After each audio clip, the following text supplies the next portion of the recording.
I think. And I highly encourage people to look this up because you not only asked me questions that were extremely on point about DeFi, but you yourself articulated the proposition that fundamentally underlies that part of the solution. And so I have to ask, what prompted that interest in digital assets? You're a long-time learner, long-time advocate. How did it all begin? So my first exposure to blockchain and digital assets really came through my role on the Intelligence Committee. So this issue we started having hearings on to see how is this relevant to intelligence and national security. And the more I got involved in it, the more I realized this is a huge opportunity for disruption of financial services. It's an opportunity for democratization of access to capital. It's an opportunity for organizing communities, for organizing information. And so the more I got engaged in this space, the more excited I got that this was an opportunity for real progress and financial innovation. And so I started to learn more about it. I also had a role on the Ag Committee because we're in charge of commodities. So that became another lens on which I reviewed digital assets and what type of regulation would make sense. And I come from New York, and so a lot of my constituents are also in this space of digital assets and financial innovation. And so I started meeting with them and their businesses to find out what's your business plan, how does it work, what are the challenges, what regulatory frameworks are you looking for, what would make sense, what would work, what would work. And through that effort, I got to start working with Cynthia Lummis, and we spent about a year writing major legislation to begin to create a framework for digital assets for the United States. So someone else who is a deep expert in this space, Senator Lummis, and the two of you, when I say deep expert, I need to really make sure that you'll understand what I mean. It's not just on the policy surrounding this and the fundamental proposition of why it matters. These are women who can talk technically, they can ask questions about the edge, the cutting edge of innovation in ways that occasionally I'm like, I have to get back to you on that with someone who's a deep technical expert. And there are some, I think, in this room who have the illusion that one party could actually drive forward legislation. And there are others of us who, as has famously been said, can count to 60 and understand that bipartisanship is not a nice to have. It is critical and essential. And you pioneer partisan legislation, that approach with your partnership with Senator Lummis. But could you talk to this room about how does a bill actually become law? Why is bipartisanship so crucial and critical to any legislation, particularly to our industry at this time? So right now we have a divided Congress. The House of Representatives is majority Republican, the Senate is majority Democrat. And so to pass legislation, you're going to need a bill that's widely bipartisan in both bodies because they have to pass both bodies. And so one of the reasons why Senator Lummis and I feel so committed to this is we felt that we should write a bill to create a framework for the entire market so that each of the committees of jurisdiction could do the hard work of having hearings, marking up legislation, and passing parts of the bill. Our bill addresses things under the jurisdiction of banking. The SEC is under the Banking Committee. It addresses jurisdiction of agriculture. The CFTC is under Agriculture. Commodities are under the Agriculture Committee. Standards for cybersecurity and for consumer safety, many of that's going to go under the Intelligence Committee. And then last, taxation and finance, that comes under Robert Mainet's committee. So you've got 4 committees of jurisdiction, and so our bill hopefully will get marked up at some point in each of those committees, or something like our bill, so that people can see various versions of how to get to an answer. And the same thing would have to happen in the House of Representatives. And so to get things started, you need a coalition of Democrats and Republicans who are willing to work on the topic to get it through their committees, and to then have a debate about what's the right way, what's the right framing for regulation. And that's what Cynthia and I have started, and I've met with all the chairmen of those 4 committees, not only asking them to have hearings, but to review our bill and make edits and make comments. We've also met with stakeholders, both regulators and market participants, to make sure we receive their information and their views and their guidance and feedback. And this is the second version of the bill. The second version is far more robust than the first version. We went into a lot more depth into different areas that we thought were necessary. And so we're hoping to go through this process. Most of our bill was marked up, or was at least at a hearing in the Ag Committee. That's the hearing you're talking about, where we tried to give guidance to that committee about how to refine their bill and make it stronger. But we've yet to have hearings in the Banking Committee on stablecoin or the SEC market regulation. We've not had hearings yet in the Tax and Finance Committee either, the Rob Mainet's committee. So we're hoping we can get those additional hearings this year. And again, to drive the point home, those committees are run by Democrats because, of course, the Senate is majority Democrat right now. So getting hearings to those committees in part depends on having broad Democratic support bicamerally for understanding why this technology is so crucial to keep the United States and to support here. But let's spend a little more time on the RFIA. So the bill that Senator's talking about, the bill that she has with Senator Lummis, is called the RFIA Responsible Financial Innovation Act. Could you talk a little bit about some of those key changes that you made before it was reintroduced? Consumer protection, I know, was something that was quite critical and important to you. Maybe just do a high-level overview of what's different. So one of the biggest challenges we had was the collapse of FTX. A lot of our colleagues wanted to know what happened, how do we prevent this from happening again, what was the challenges that allowed this criminal activity to take place. And so we really focused a lot on what we could do to make sure that would never happen again. We made sure that oversight and accountability was defined by the nature of the assets. We made sure that there was no chance of a digital asset entity borrowing from some depositors in order to make investments in another hedge fund, so that structure could never work. And it would never have worked if that company wasn't registered in the Bahamas anyway. It would have never worked if it was registered in the United States. And so we just really doubled down on the consumer safety pieces, the safety and soundness pieces. We made sure we have a lot more clarity on how we protect consumers. We also recently rewrote provisions for anti-terrorism financing, anti-money laundering provisions, and we were actually able to create a consensus bill to put as an amendment in the Armed Services Defense Bill. That bill passed the Senate, a version of it passed the House, and they are now in conference. That legislation should pass by the end of the year. And so all of those changes were directed to make sure people understood that if you have regulation, that is the best way to protect consumers. So we talked about FTX a little bit just now, but could you just top line, what are some of the other concerns or challenges that you hear from colleagues about the industry in general? And I know that a lot of those are addressed in the RFIA, and they're redoing the RFIA in the NDAA amendment. But are there kind of top line concerns that come up over and over again? The industry should be thinking about how to address. Well, one area where we added to our bill was in DeFi. It was an area where people didn't understand what it was or what a protocol is and how it might work.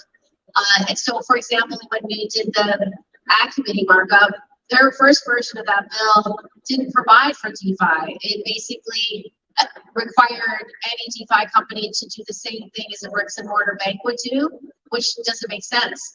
It doesn't have a board of directors necessarily. It doesn't have the same structure. And so the bill made no sense for that industry. And so we made sure in this new version that we looked at how do we create safety around DeFi and where in the process do you create minimal standards, and we put that into legislation.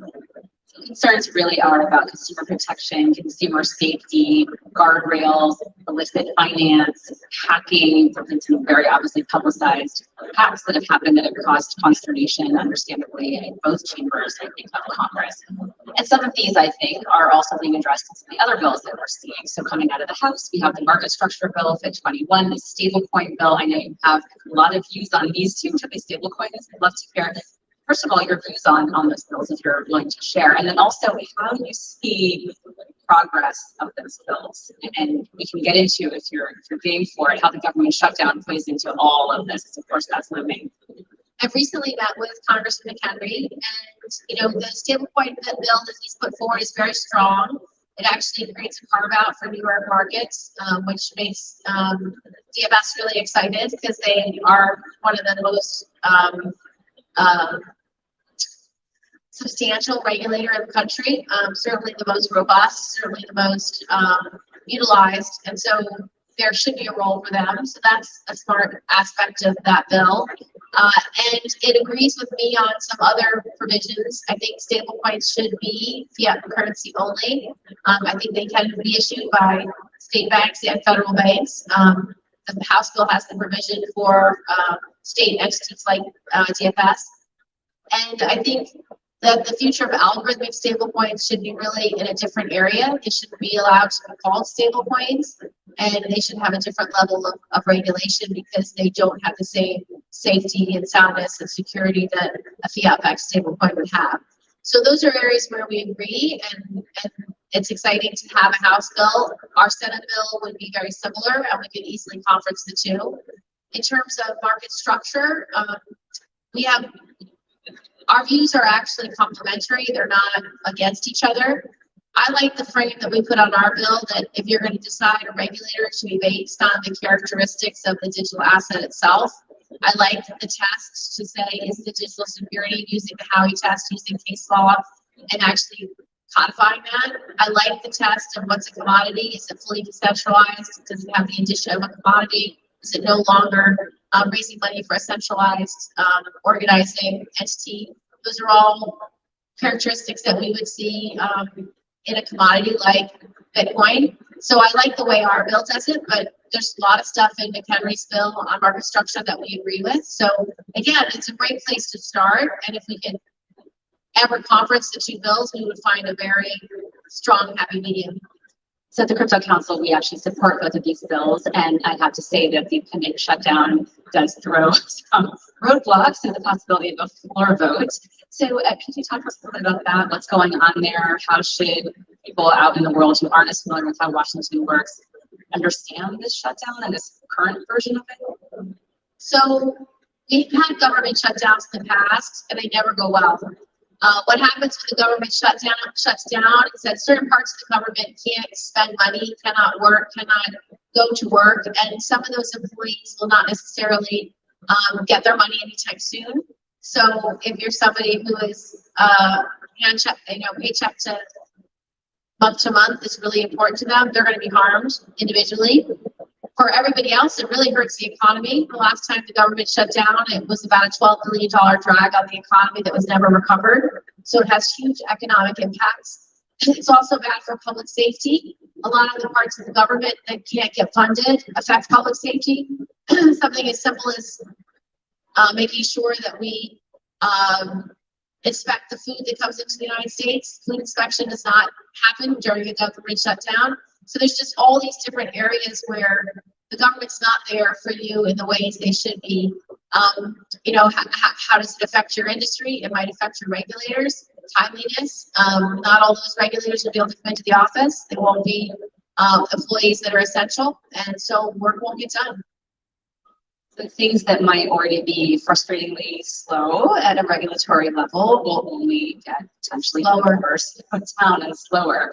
But since we rang that bell, let's talk a little bit about the balance of power. Because of course, Congress is one branch of government, and we have, of course, the judicial branches and executive agencies. How do you see that over the course of your long story career in the Senate? Have you seen that balance shift? There's a perception, I think, I'll just speak on behalf of Californians. There's a perception among Californians that in Washington, that balance is shifting, and where the White House is engaging and not engaging, the way the agencies are working, new status of SCOTUS, all of that is shifting things and putting, I think, more pressure, I would say, or more onus on Congress to actually do the job of creating the rules that govern us. How do you see those two branches playing out? Have you noticed or felt any kind of difference in either urgency around passing legislation or in hesitation maybe do so because of these other factors? So we have a divided government and balance of powers for a reason, so that no one part of our government's too powerful and can't decide everything by itself. Congress has always had the power of the purse. We're the ones who are supposed to write legislation and decide how money is spent for the U.S. government. And those aren't powers that the executive branch has. It has to start from us. But the executive branch can make a difference because they can set agendas. They can ask Congress what they want out of them. They can set out a set of ideas that they believe are the right ideas that can guide Congress. And certainly in your industry, we're looking for more and more White House leadership and White House participation because we want to hear their views. We want them to weigh in on what can make a difference. I don't think legislation by enforcement is smart. I don't think Gary Gensler and the SEC should be doing the kind of enforcement actions without any legislative guidance that they're doing. I think that's been very destructive and damaging and outside their purview. But Congress does need to act. And so having a White House that has ideas and thoughts and aspirations in this space would be helpful. But at the end of the day, we have to write the legislation. We have to pass it because it is our job. And that's incumbent upon us to get that done. And do you have advice for how industry can engage with policymakers and better advocate? So there are some tactics that I would argue are not successful. I think shouting at people on Twitter is not a successful tactic if you want to engage policymakers. But are there proactive, positive things that can be done that are useful, that help advocates like you or people who really understand this in Congress make the case to your colleagues who either don't understand or might come at it with a kind of skeptical or even hostile take? I think the best advice I would have for anybody here is just to engage with your policymakers on what your business does, who your customers are, what your vision is for the industry. I think it's really important that senators and House members have the chance to learn about your businesses, about the industry, about the technology. Not everyone is a technological expert or expert on financial services or an expert in the space.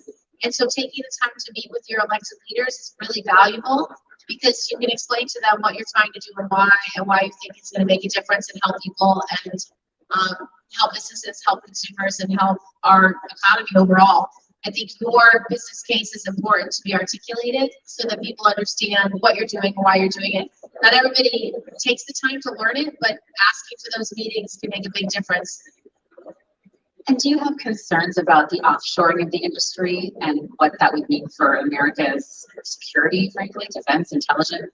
I think it's a terrible outcome, because the one thing that U.S. has that no other country has is we have the best and strongest financial services system in the world.